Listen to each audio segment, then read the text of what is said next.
यानंतर आपण ऐकणार आहोत विख्यात अभिनेते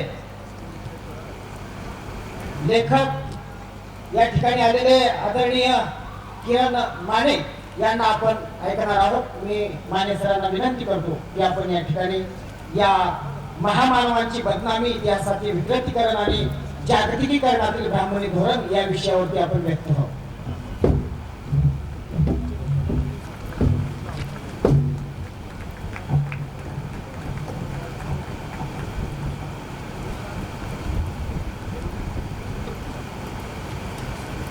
सोळाव्या विद्रोही मराठी साहित्य संमेलनाच्या निमित्तानं इथे विचार मंचावर उपस्थित असलेले मान्यवर आणि उपस्थित समविचारी प्रेक्षक, खरं तर मला असा प्रश्न पडला की एवढे सगळे सखोल अभ्यास केलेले विचारवंत इथे आहेत, माझी पात्रता आहे की नाही इथं बोलायची यांच्या बरोबरीने। आम्हाला प्रश्न पडला मी खरं तर यांना प्रेक्षकात बसून ऐकलं पाहिजे, पण ठीक आहे, मराठी नाट्यसृष्टीतला मला असं वाटतंय की मी कदाचित एकमेव सत्याचा शोध घेणारा विवेकी अभिनेता असेल। आणि अभिनेता हे महत्वाचं आहे की अभिनेता काय करतो की लेखकाचा आशय, त्याला जे काय म्हणायचं आहे त्यातलं बिटवीन द लाईन्स समजून घेऊन ते मना मेंदूत उतरून ते अत्यंत सोप्या पद्धतीनं छान पद्धतीनं प्रेक्षकांपर्यंत पोहोचवू शकतो। तसंच यांचेच विचार आहेत आणि आपल्या महामानवांचे विचार आहेत, अनेक विचारवंतांचे विचार आहेत, ते जे काही थोडेफार मी वाचलेत, मना मेंदूत मुरवलेत, ते तुमच्या समोर आणखी सोप्या पद्धतीनं मांडू शकेन असं मला वाटतं अभिनेता म्हणून। खरं तर अभ्यासू विचारवंत म्हणून हे खूप मोठे आहेत। बोलायला सुरुवात करण्यापूर्वी मी आयोजकांचे आभार मानतो की त्यांनी कोरोनापेक्षा भयानक व्हायरसावर या मंचाद्वारे एक लस उपलब्ध करून दिली आहे। या देशामध्ये कोरोना काल परवा आला हो, पण गेली हजारो वर्षे त्याची सामाजिक महामारी आहे। बहुजनांच्या मेंदूमध्ये ब्राह्मण्यवादी विचारांचा विषाणू पेरण्याचं जे कारस्थान चालत आलेलं आहे त्यावर लस शोधायचं काम आपल्या अनेक महामानवांनी केलं। ती लस तुम्ही या मंचावरून मिळवून देत आहात, हे खूप मोलाचं काम आहे। हा विषाणू खूप सूक्ष्म आहे आणि तितकाच घातकही आहे। आपल्या मेंदूत कुठून कसा घुसेल हे सांगता येत नाही। बरीच उदाहरणं आता आपण ऐकली, मीही काही उदाहरणं देतो। काल परवाच मी आपल्या समविचारी मित्राची पोस्ट वाचली, त्यानं लिहिलं होतं, काल मी मित्राच्या मुलीचे CBSE बोर्डाचे 7वीचे मराठी विषयाचे पुस्तक पाहिले। प्रकाशन नागपूरचे आहे। संपूर्ण पुस्तक सावरकर आयुष्यभर इंग्रजांविरुद्ध कसे लढले आणि शिवाजी महाराज कसे देवभोळे होते अशा चुकीच्या माहितीने भरलेले होते। ही काल परवाची पोस्ट आहे।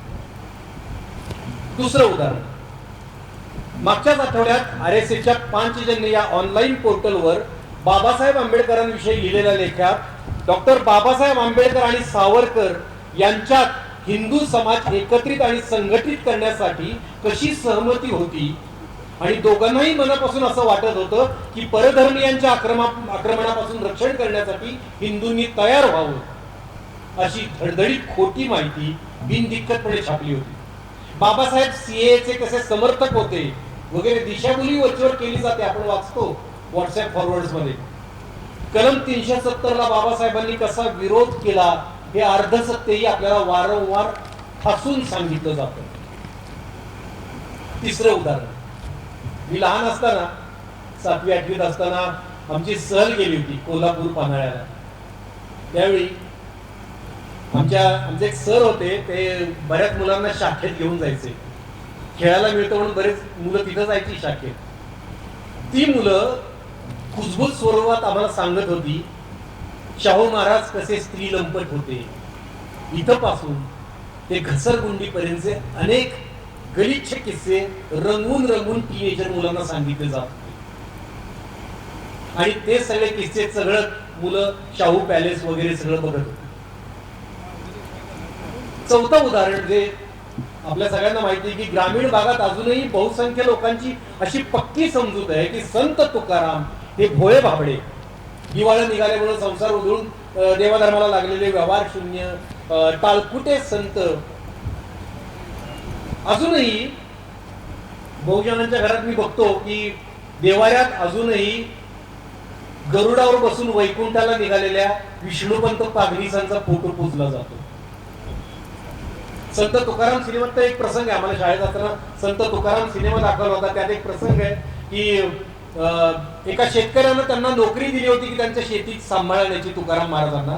आणि तुकाराम महाराज अभंग म्हणत बसले, टाळ कुटत बसले, चिपड्या वाजवत बसले आणि इकडे पाखरांनी गुराढोरांनी शेत सगळं खाऊन टाकलं, तरी त्यांना कल्पना नव्हती.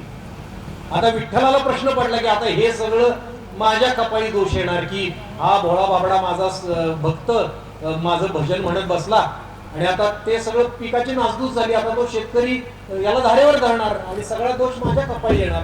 मग विठ्ठलाने काय शक्कल लढवली, त्यांना असं आकाशातून ओंजळीतून भरपूर धान्य त्या शेतकऱ्याच्या खायात ओतलं आणि त्या शेतकऱ्याला अपेक्षेपेक्षा धान्य जास्त मिळालं म्हणून तो खुश झाला. अशा प्रकारे विठ्ठलानं आपल्या संताला वाचवलं. आम्ही लहानपणी टाळ्या वाजवले त्या सीन बघून. तर ब्राह्मण्यवादी व्हायरस बहुजनांच्या मेंदूमध्ये असा अलगद सोडला जातो, त्याचा संसर्ग फार वेगाने होतो आणि संपूर्ण मानव जातीत ही सामाजिक महामारी विषमतेचा रोग पसरवते. मग जसं मगाशी संध्याताई आणि सगळेच म्हणाले, जसं आपल्याला शिवाजी महाराज म्हणजे अफजल खानाचा वध, शाहिस्तेखानाची बोटं कशी तोडली आणि आग्र्याहून सुटका कशी झाली, या पलीकडचे शेतकऱ्यांसाठी महत्वाचे कायदे करणारे, दुष्काळ शेतकऱ्यांना आधार देणारे, सर्व जातीचे हिंदू आणि मुसलमान सैनिक आपल्या पदरी महत्वाच्या अधिकार पदांवर नेमणारे, स्त्रियांचं रक्षण करणारे शिवाजी महाराज कधीच आपल्याला शिकवले जात नाही. ते आपल्यापर्यंत पोहोचू न देण्याचं काम हा विषाणू अत्यंत काळजीपूर्वक करतो. कारण या आणि सगळ्या महामानवांचा खरा इतिहास मांडलं जाणं हे या विषमतावादी लोकांना मानवणार नाही. ज्या लोकांना गुलाम बनवायचं असतं, ज्याला लोकांना गुलाम बनवायचा असतो, तो काय करतो, त्या गुलामांच्या मनामेंदूवर ताबा मिळवतो, त्याच्यावर कब्जा पहिल्यांदा मिळवतो, त्यांना स्वतंत्रच होऊ देत नाही. हो, गुलामांपर्यंत जर महामानवांचे खरे विचार पोहोचले, खरे महामानव पोहोचले, ते शहाणे झाले, ते ज्ञानी झाले, तर ते आपल्या वर्चस्वाखाली राहणार नाही अशी भीती त्यांना वाटत असते. म्हणून त्यांना जागा करणाऱ्या महामानवांचा जो इतिहास आहे तो शक्यतो कलुषित करायचा. आता आपण ऐकलं तसा विकृतही करायचा प्रसंगी, खोटं नाटक लिहायचं, त्यांचं खरं कार्य, खरे विचार दाबून ठेवायचे, दडपून ठेवायचे आणि त्यांना वेगळ्या सुरस चमत्कारिक कथांमध्ये अडकवून टाकायचं. हे उद्योग हजारो वर्षांपासून सुरू आहे. मग काय करायचं की संपूर्ण देशावर ज्या संतांना प्रभाव गाजवला त्या संत नामदेवांसारख्या व्यक्तिमत्वाला कच्चं मडकं म्हणून हिरवायचं. अशा सुरस आणि चमत्कारिक कथांमध्येच त्यांना मर्यादित ठेवलं संतांना. त्यांना महान म्हणायचं, या सगळ्यांना ते महान मानतात, पण त्यांचं खरं महात्म्य कशात आहे हेच लपवतात. आपण आता इथे सगळे जमलोय, हे आपण परिवर्तनाच्या चळवळीतले सहकारी आहोत. एवढ्या उन्हात आपण इथे बसलोय, या विचारवंतांचे विचार ऐकतोय, ते आपल्याला कुठेतरी पोहोचवायचे, हा विषाणू पसरू न देण्याचं काम करायचंय आपण. तर ब्राह्मण्यवादाने भरकटवलेल्या, दिशाभूल केलेल्या सर्वसामान्य लोकांना महामानवांचे खरे विचार पटवून देण्याचं काम करताना कायमच आणि विशेषतः आजच्या काळात आपल्या पुढे खूप मोठं आव्हान आहे. पूर्वी हा व्हायरस कुजबूज स्वरूपात पसरवला जात असे, पण आज तो उघड जाहीर सभेत बोलून, छापून किंवा व्हॉट्सअप फॉरवर्डच्या माध्यमातून पसरवला जातोय. त्याही पुढे जाऊन अभ्यासक्रमात अशा गोष्टी घुसवण्याचं काम राजरोसपणे सुरू आहे. अशा वेळी आपल्या मुलाबाळांपासून भोवतालच्या बहुजनांपर्यंत सत्य पोहोचवताना आपण सगळ्यांनी एक गोष्ट लक्षात घेतली पाहिजे, खूप आग्रही स्वर लावून किंवा मला सगळं माहिती आहे तुम्ही ते गप्गुमान ऐकून घ्या असं आक्रमक पवित्रा घेऊन ते साध्य होणार नाही.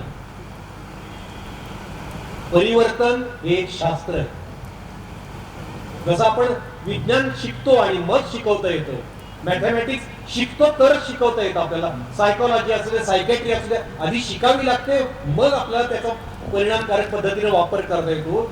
तसंच विज्ञान, जसं परिवर्तन आपल्याला घडवायचं असेल तर ते शास्त्र म्हणून आपल्याला शिकलं पाहिजे. आपल्याला ज्यांना बदलवायचंय त्यांना कसं बदलवायचं, त्यांच्या मनावर नेमका कशाचा पगडा आहे, आपल्याला हवं असलेलं परिवर्तन घडवून आणायचं असेल तर त्यांच्याशी कसा संवाद साधायचा, त्याचा नीट अभ्यास करायला पाहिजे. इथं खरं तर गौतम बुद्ध कामी येतात. म्हणजे आपल्याला ज्यांना बदलवायचंय त्या बहुजनांविषयी आधी आपल्या मनात प्रेम पाहिजे, जिव्हाळा पाहिजे, कळवळा पाहिजे. तरच म्हणजे म्हणजे आपल्याकडे ही भूमिका येणार नाही की माझ्याकडे ज्ञान आहे मी तुम्हाला शिकवायला आलोय, असं नाही होणार. आपण त्या कळवळ्यानं त्यांच्यापर्यंत पोहोचलं तर, गर्विष्ठ भूमिका न घेता पोहोचवलं तर आपल्याला परिवर्तन करता येईल, अन्यथा आपल्याला परिवर्तन करता येणार नाही. म्हणजे उदाहरणार्थ शेतकऱ्यांविषयीचे अनेक सुंदर अभंग तुकोबारायांच्या ग्रंथात आहेत, अनेक असंख्य अभंग आहेत. आळ साळुंखेचं तर त्याच्यावर पुस्तक आहे तुकारामांचं शेतकरी नावाचं. ते अभंग आपण बहुजनांपर्यंत पोहोचवले तर आपोआप लोकांच्या लक्षात येईल की हा माणूस, जो माणूस आदर्श उत्तम शेती कशी करावी या अभंगांमधून सांगतो, त्या माणसाचं शेतीविषयक ज्ञान, कौशल्य त्या शेतकऱ्याला उपयोगी पडलं आणि म्हणून त्याला जास्त धान्य मिळालं. ते वरून काही विठ्ठलाने ते खळं भरलेलं नाही. तुकारामांनी ती उत्तम शेती करून दाखवली. खोल ओली पडे ते पीक उत्तम, असं पेरणीचं तंत्र शिकवणारा अभंग आहे त्यांचा. किंवा आळ करून पाणी कसं व्यवस्थित जर तुम्ही पोचवलं झाडापर्यंत, मुळापर्यंत, तर उत्तम फळ कसं येतं. तुका म्हणे आळा उदक देता येता फळा, असं असेल. पाळी नांगर पाभरी तण निवडून सोंकरी, तुका म्हणे घरी शेज जमाशी होती, असा उत्तम कृषी सूत्र सांगणारा अभंग असो. हो, एक तर अभंग इतका सुंदर आहे की शेत आले सुगी सांभाळावे चारी कोण, पिका आले परी केरे पाहिले जतन. सुगी आली, असं कणसांनी दाणे भरून शेत उभं राहिलं. आता ते चारी कोणांनी, चारी कोपऱ्यांनी सांभाळलं पाहिजे. आपल्याला पीक उभं राहिलंय पण ते जतन केलं पाहिजे, काळजीपूर्वक जतन केलं पाहिजे. सोकरी सोकरी विसावा तोवरी, नको खाऊ उभा आहे तो. सोकरी, अरे शेतकऱ्या, जोपर्यंत हे पीक उभं आहे, कापणी मळणी होऊन तुझ्या घरात येत नाही, तोपर्यंत विसावा घेऊ नको, उभा राहा इथेच. डोळ्यात तेल घालून लक्ष ठेव. गोफणेसी गुंडा घाली पागोऱ्याचे नेते, पळती हाहाकारे पाखरांची खाते. आता हे भरलेली कणसं बघून पाखरांचे थवे थवे येणार. तू गोफण गरागरा फिरव आणि हाहाकार करत दगड उडव, ते म्हणजे ते पक्षी त्याचा नाश करू शकणार नाही, ते खाऊ शकणार नाही, शेताचं रक्षण होईल. हे सांगणारा माणूस पीक उद्ध्वस्त झालं तरी भजन म्हणत बसेल का? महाराशी शिवे कोपे ब्राह्मण तो नव्हे, तया प्रायचित्त काही देहत्यागिता नाही, असं ठणकावून सांगणारा माणूस भोळा बाबडा असेल. जोडून या धन उत्तम व्यवहारे, उदास विचारे वेच करी. धन कमवा, श्रीमंत व्हा, त्यात काही चुकीचं नाही, पण उत्तम व्यवहार करून, कुणालाही न लुबडता, कुणालाही न फसवता, उत्तम प्रकारे व्यवहार करून तुम्ही धन जमवा. जोडून या धन उत्तम व्यवहारे, उदास विचारे वेच करी. खर्च करताना मात्र तटस्थ भावनेने, अलिप्तपणाने खर्च करा. हे सांगणारा माणूस व्यवहार शून्य असेल.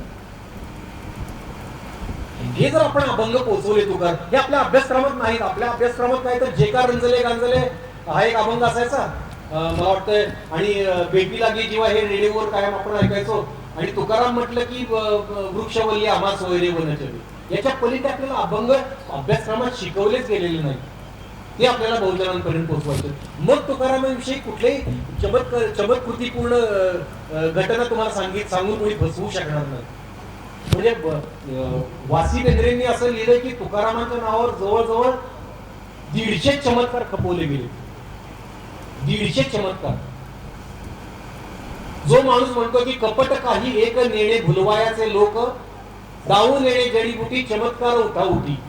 चमत्कार उठाउठी म्हणजे बेसलेस, ज्याला काही बुडका नाही, शेंडा बुडका नाही, ज्याला पाया नाही, असे चमत्कार हे लोकांना भुलवायचं एक कपट आहे आणि ते मी जाणत नाही. असं म्हणणारा माणूस, त्याच्या नावावर 150 चमत्कार खपवले. जो माणूस म्हणतो की नका दंतकथा येथे सांगू कोणी, कोरडे ते मानी बोल कोण, अनुभव येथे पाहिले साचार, न चलती चार आमापुढे. अनुभवाला एवढं महत्व दिलं त्यांनी. आमच्याकडे दुसरी नाटकं चालणार नाहीत, अनुभव साचार पाहिजे. नका दंतकथा येथे सांगू कोणी, त्याच माणसाच्या नावावर दंतकथा खपवली या लोकांनी. पांचजन्यमध्ये RSS वाल्यांना बाबासाहेबांच्या प्रेमाचे जे उमाळे दाटून येत आहेत, त्यातला खोलपणा समजावून सांगताना आपण आधी हे शोधायला पाहिजे की राज्यघटना तयार होत असताना RSS ची काय भूमिका होती. मग आपल्या लक्षात येईल की त्या काळात RSS जे मुखपुत्र होतं ऑर्गनायझर, त्यात एक लेख आला होता की या देशाची राज्यघटना एकच आहे, मनुस्मृती, आणि त्याचे शिल्पकार आहेत महर्षी मनू. आणि त्याच्यापुढे कुत्सितपणे असंही म्हटलं होतं की आज हे स्वयंघोषित ऋषी डॉक्टर आंबेडकर आणि महर्षी नेहरू या देशाची राज्यघटना बदलू पाहत आहेत. 30 नोव्हेंबर 1949च्या ऑर्गनायझर मध्ये हा लेख आहे. एक धादांत खोटा किस्सा मनुवादी लोक आजकाल व्हॉट्सअपवरून फिरवत असतात. त्यांच्या काही पुस्तकांमध्येही आहे, व्हायरल करतात तो किस्सा बराचदा. गांधी हत्येमध्ये सावरकर आरोपी होते. त्यांचे वकील भोपटकर नावाचे वकील होते. त्या भोपटकरांना एक दिवस म्हणे डॉक्टर आंबेडकरांनी फोन केला आणि त्यांना सांगितलं की मथुरा रोडवरच्या 6व्या मैलाच्या दगडाच्या तिथे या. सायंकाळी भोपटकर तिथे पोहोचले. तो समोरून कार चालक स्वतः आंबेडकर एकटे आले. त्यांनी कार मधून भोपटकरांना एका निर्जन स्थळी घेऊन गेले आणि सांगितले की सावरकरांविरुद्ध कोणताही आरोप नाही, पुढे सांगितलं. आणि नेहरूंच्या आग्रहामुळे हा खटला त्यांच्यावर घातला गेलाय. वल्लभभाई पटेलांचं सुद्धा तिथे काही चालत नाही आणि त्यांना या खटल्यात मुद्दाम गोवण्यात आला आहे. तुम्ही निर्भयपणे लढवा, ते नक्की तुम्ही जिंकणार, असं सांगितलं.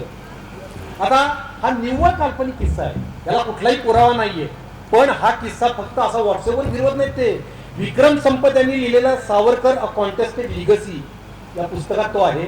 मनोहर मालगावकर यांच्या the man who killed Gandhi, ज्याच्यावर आता सिनेमा आला. डॉक्टर अमोल कोल्हेंनी नथुराम गोडसेची भूमिका ज्यात केली, the man who killed Gandhi, त्या पुस्तकात हा किस्सा आहे. त्या सिनेमात आहे की नाही मला माहिती नाही, दाखवला की नाही, दाखवला असणार 100%.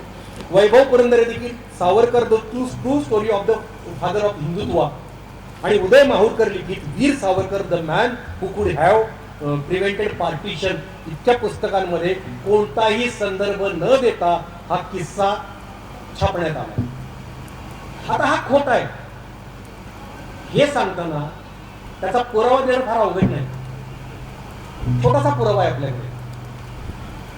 डॉक्टर आंबेडकरांच्या द्वितीय पत्नी सविता आंबेडकर यांनी लिहिलेल्या डॉक्टर आंबेडकरांच्या सहवासात या आत्मचरित्रात पान नंबर 192 वर त्यांनी एक आठवण सांगितली, ज्यात त्यांनी स्पष्टपणे लिहिलंय की डॉक्टर आंबेडकर यांना गाडी चालवताच येत नव्हती. त्यांना शिकण्याची इच्छा होती, राजकारण आणि समाजकारणामुळे ते गाडी चालवायला शिकले नाही, त्यांना वेळ देता आला नाही. आता ते स्वतः गाडी चालवत भोपटकरांकडे गेले, त्यांना गाडीतून घेऊन एका निर्जन स्थळी गेले. निव्वळ लोणकडी थाप आहे होती. हे फार अवघड नाहीये शोधणं. आज या लोकांना आंबेडकरांविषयी एवढा कळवळा का आहे? त्यामागे पण एक पूर्वापार चालत आलेला कावा आहे मित्रांनो. तुकाराम आंबेडकर यांच्यासारखे व्यक्ती जरी सामान्य कुटुंबातून आलेल्या असल्या, प्रतिकूल परिस्थितीतून आलेल्या असल्या, त्यांना शूद्र निंदनीय मानलं जात असलं तरी अशी उसळी मारून ते आपल्या ज्ञानाच्या बळावर व्यक्तिमत्वाच्या जोरावर वर आले आणि त्यांनी समाजमानावर प्रभाव गाजवला. त्यांच्या मनात असलेल्या गोरगरिबांविषयी, शोषित पीडितांविषयी असलेल्या कळवळ्यामुळे ते जनमानसात प्रचंड लोकप्रिय झाले. मग इतक्या लोकप्रिय व्यक्तीला जर आपण विरोध केला तर लोकांना आपलं कपट समजेल. हे ओळखून हे ब्राह्मण्यवादी लोक त्यांना आपलंसं करतात. नाटक असतं हे आपलंसं करण्याचं. त्यांचे विचार त्यांना आतून मान्य नसतात, पण त्यांच्या लोकप्रियतेचा फायदा घेऊन आपले विचार त्यांच्या तोंडी बेमालूमपणे घुसडायचे, त्यांची प्रतिमा काहीशी बदलायची, आपला मुखडा त्यांना द्यायचा आणि आपल्या चौकटीत त्यांना बसवायचं. अहो आम्ही त्यांचा आदरच करतो, हो आम्हाला ते देवासारखेच आहेत असं म्हणत म्हणत त्यांची प्रतिमा आर पार बदलून टाकायची. आणि ते आमचे गुलामच कसे होते, आमच्या विचारांचे कसे होते, मग आमच्या श्रद्धास्थानाला ते गुरु कसं मानत होते, असं ठसवण्यासाठीच हे सगळं कारस्थान असतं. मग शिवरायांना संध्याताई म्हणाल तसं गो ब्राह्मण प्रतिपालक म्हणायचं, तुकारामांच्या नावावर बिनबुडाचे दैवी चमत्कार थोपवायचे, आंबेडकर सावरकर मैत्री होती अशी लोणकडी थाप ठोकायची, आणि त्यांचं सगळं मोठेपण हे आपल्यामुळेच आहे असं रुजवायचं. शाहू महाराज त्यांच्यासारखा उदारमतवादी, लोभस, भारदस्त, सुधारणावादी राजा, त्याचंही बहुजनांच्या आळाडीपणाचा फायदा घेऊन प्रतिमा भंजन केलं गेलं. वेदोक्त प्रकरणात त्या ब्राह्मणांची हार झाली, मग ती सहन नाही झाली. मग काही जणांनी शाहू महाराजांनी 30 स्त्रियांना जबरदस्तीनं भ्रष्ट केलंय असं पत्र आणि चौकशी करा असं पत्र त्यावेळेच्या मुंबई सरकारकडे पाठवलं. तसेच एक अर्ज वजा पत्र कोल्हापुरातील ब्राह्मण स्त्रियांच्या वतीनं कलकत्त्याच्या लेडी मिंटो यांना पाठवलं होतं.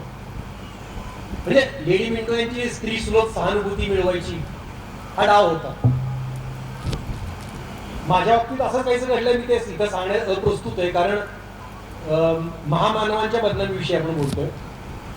शाहू महाराजांची सत्यावर श्रद्धा होती म्हणून ते या चौकशीला सामोरे गेले. चौकशी झाली आणि महाराजांचे चारित्र्य स्वच्छ असल्याचा आणि ते कधीही व्यभिचारी जीवन न जगल्याचा अहवाल आला. मग खुद्द शाहू महाराजांनी वूड हाऊसला पत्र लिहिलं आणि त्यात सांगितलं की ब्राह्मणांच्या वर्चस्वाचं झुगारून देऊन मागासवर्गीयांची उन्नती करणं हे माझं ध्येय असल्यामुळं अनेक ब्राह्मण चळवळे माझी बदनामी करण्याचं कुटील कारस्थान रचत आहे. आपला तो इतिहासद्रोही पुरंदरे यांनी बहुजन नायक छत्रपती शिवाजी महाराज यांच्याबद्दल लिहिलेल्या खोट्या बदनामीकारक माहितीमुळे या लोकांचा सांस्कृतिक वर्चस्ववाद कुठल्या थराला पोहोचू शकतो आपल्या सगळ्यांना कल्पना आली आहे. हा ब्राह्मण्यवादी वर्चस्ववाद आणि त्यांनी केलेल्या बहुजनांच्या नायकांची बदनामी ही केवळ या महापुरुषांपुरतीच नाही मर्यादित राहिली, तर कृष्ण आणि राम यांनाही त्यांनी सोडलेलं नाही. रामाविषयी आपण नंतर बोलूया, ते काल्पनिक होते का वास्तव होते, पण कृष्ण हा निसंशय ऐतिहासिक पात्र होतं, ऐतिहासिक होता तो, आणि तो बहुजनांचा नायक होता यात शंका नाही. अहो इंद्राला जाणारा नैवेद्य अडवून जो माणूस गुराख्यांच्या पोरांना देत होता तो खूप मोठा बंडखोर होता त्या काळातला. इंद्र हा वैदिकांचा म्हणजे देवांचा देव, त्याला यज्ञात जे नैवेद्य दिला जायचा तो पळवायचा आणि गुराख्याच्या पोरांमध्ये वाटायचा.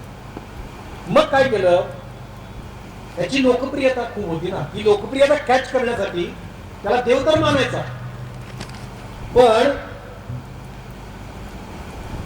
त्याच्यावर प्रेम करणारे लोक असा विचार करतात की यांनी देव मानलाय मग ते हे लोक पण आपलेच आहेत. पण कृष्णाला देव म्हणताना तिने असं दाखवलं की सदैव ब्राह्मणांची पूजा करणारा. द्वारकेच्या कृष्ण मंदिरामध्ये तुम्ही जा, द्वारकेच्या कृष्ण मंदिरामध्ये पहिलाच खांब आहे, त्या खांबावर एक फोटो आहे. त्या फोटोत असं दाखवलंय की कृष्ण सपत्नीक सुदामाच्या पायाची पूजा करतो. त्यातनं काय संदेश द्यायचा असेल, म्हणजे आपण ज्याला देव मानतो तोही जर ब्राह्मणांची पूजा करत असेल तर ब्राह्मण किती श्रेष्ठ आहे. कृष्णाची प्रतिमा मलिन करण्याची पण अशीच अनेक उदाहरणं आहेत. दादांत होती ती, उदाहरणार्थ गोपींची वस्त्र पळवणं, दादांत होता प्रसंग हा भारतातला. म्हणजे आहल साळुंखे, डॉक्टर आहल साळुंखे कायम भाषणात एक वाक्य म्हणतात की कृष्ण ही एक अशी खुंटी त्यांनी बनवली की कुणी यावं आणि आपल्या वासना त्या खुंटीला टांगून घालून, आपल्या मनातल्या सगळ्या वासना त्या कृष्ण नावाच्या खुंटीला काय वाटेल ते खपवलं कृष्णाच्या नावावर. भारतातलं कुठलं असं खेळ असेल जिथं बायका विवस्त्र होऊन ते एका सार्वजनिक तलावात आंघोळ करतात. आणि बस ठीक आहे आपण म्हणूया की त्याने वस्त्र पळवली तर त्याला एवढा महान तत्ववेत्ता म्हणून मान्यता मिळाली असती त्याला.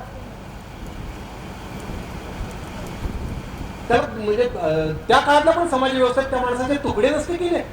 माझ्या घरातल्या बायकांचे जर कोणी अशी वस्त्र पळवून नेली, मी मारणार नाही त्याला, खलास करून टाकलं असतं त्याच वेळी. हा विचार आपण करत नाही. तर सुरत चमत्कारिक कथांमध्ये आपण अडकतो आणि गोडगोड करत ते ऐकतो. पण आणखी एक गोष्ट आहे की महाभारतात राधा हे पात्रच नाही. ते घुसडले गेल्यानंतर अहो आपलं सांस्कृतिक जीवन एवढं समृद्ध करणारा हा तत्ववेत्ता एवढा चारित्र्यहीन असेल का? तेच रामाच्या बाबतीत झालं. रामाच्या बाबतीत 2 आरोप आहेत. कुठले? एक म्हणजे त्याने शंभुकाचा वध केला तपश्चर्या करत असताना, आणि दुसरा म्हणजे एक धोब्याचा ऐकून सीतेला अग्नी परीक्षा द्यायला लावली. आता मी जे मांडणार आहे ते कदाचित मतभेद असतील लोकांचे, पण तुम्ही जर नीट पाहिलं की संस्कृत कुठलाही ग्रंथ असतो, तो संस्कृत ग्रंथ संपल्यानंतर राम हा काल्पनिक होता का वास्तवात होता हा वेगळा मुद्दा आहे. पण राम हा आज आपल्या समाज जीवनाचा अविभाज्य आणि महत्वाचा भाग आहे, हे नाकारून चालणार नाही. कदाचित बहुजनांना एक आदर्श पुरुष कसा असावा हे दाखवण्यासाठी पात्र उभं केलं गेलं असावं. पण म्हणजे शबरीची बोर असेल, उदाहरण असेल. पण संस्कृत ग्रंथामध्ये जिथे ग्रंथ संपतो तिथे हा ग्रंथ वाचल्यानंतर आपल्याला काय फळ मिळणार आहे असे खाली फलश्रुती लिहिलेली असते. जिथे ग्रंथ संपतो त्यानंतर तुम्ही जर नीट बघितलं की जी 7 कांड आहेत, 7 प्रकरणं जी रामायणातली आहेत, त्यातलं सगळ्यात शेवटचं उत्तरकांड ज्यात हे सगळं आहे, त्याच्या आधी युद्धकांड म्हणजे रामानं रावणावर विजय मिळवला आणि सीतेला सोडवलं. युद्धकांड जिथे संपतं त्याच्या खाली फलश्रुती आहे, म्हणजे तो ग्रंथ तिथेच संपलाय. उत्तरकांड हे नंतर घुसडलेलं आहे, हे नंतर आलेलं. मग त्यातलं सगळंच मग त्यांनी तिथं रामाची प्रतिमा पूर्ण बदलली आहे त्यात. आणि हे कधी घडलंय तर जेव्हा बुद्ध आणि कौटिल्य यांना खोडून टाकणारी मनुस्मृती जेव्हा जन्माला आली त्यावेळी ही भर घातली गेली. संस्कृतच्या तुम्ही कुठल्याही गाड्या अभ्यासकाला विचारा, उत्तरकांड हे प्रक्षिप्त म्हणजे नंतर आलेलं आहे. महाभारत हा आधी 8000 श्लोकांचा ग्रंथ होता जय नावाचा.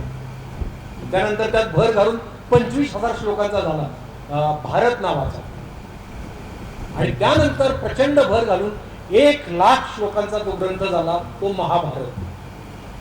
मग त्यात सगळं समाजात रूढ असलेल्या सगळ्या दंतकथा, सगळ्या कथा, सगळ्या अंधश्रद्धा सगळं घुसडलं. त्यामुळे काहीही वाचताना आपण सरसकट असं मूल्यमापन करणं चुकीचं आहे.